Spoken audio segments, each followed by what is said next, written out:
কুমিল্লা ৪ আসন থেকে নির্বাচিত মাননীয় সংসদ সদস্য জনাব আবুল হাসনাত, আপনি একটি সম্পূরক প্রশ্ন করতে পারুন দয়া করে। ধন্যবাদ মাননীয় স্পিকার। সালাউদ্দিন সাহেবকে প্রশ্ন করলে আবার কখন নোটিশ দেওয়ার কথা বলে ফেলেন, তো সেই বিষয়টা নিয়ে সবসময় আমরা একটু সংকোচে থাকি। তো আমরা পুলিশ সংস্কার নিয়ে কথা বলছি, পুলিশের সুশৃঙ্খলা নিয়ে কথা বলছি। লাস্ট 1 মাস পুলিশের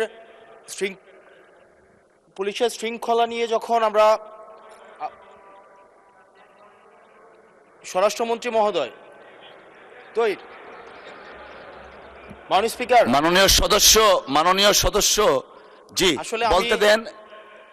মাননীয় সদস্য লেট মি হ্যান্ডেল। মাননীয় সদস্য, আমাদের পার্লামেন্টারি প্রসিডিউরে আমরা যাই। মাননীয় স্পিকার, আমরা যখন পুলিশ সংস্কার নিয়ে কথা বলছি,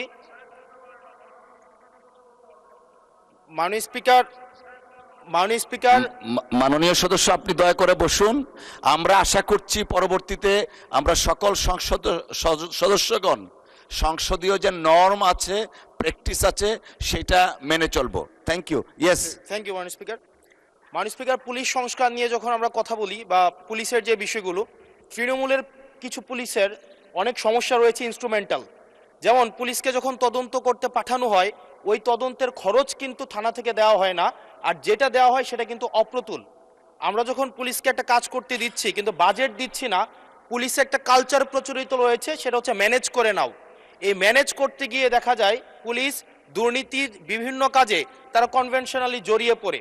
যেমন কিছুদিন আগে আমাদের 26শে মার্চের প্রোগ্রাম হয়েছে, এবং সেটা হচ্ছে সবাই জানে, এই 26শে মার্চের প্রোগ্রামে যে বাজেট দেওয়া হয়েছে প্রশাসনকে, সেই বাজেট এবং প্রোগ্রাম করতে গিয়ে যে খরচ হয়েছে সেটার মধ্যে কিন্তু আনুপাতিক অনেক ধরনের ব্যবধান রয়েছে।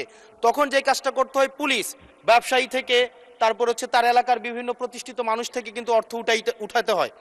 আমার মাননীয় স্বরাষ্ট্রমন্ত্রীর কাছে প্রশ্নটি হচ্ছে, এই যে পুলিশের যথাযথ বাজেট দেওয়া হবে কিনা, যাতে করে তাদের যে রুটিন ডেইলি অ্যাক্টিভিটিগুলো রয়েছে সেই ডেইলি অ্যাক্টিভিটিগুলো যথাযথভাবে তারা পরিচালনা করতে পারে, এবং তাদেরকে যেন ম্যানেজ করে নাও কালচারে যেন না যেতে হয়, এবং কোনো ধরনের দুর্নীতিতে যেন তাদেরকে যুক্ত না হতে হয়। ধন্যবাদ।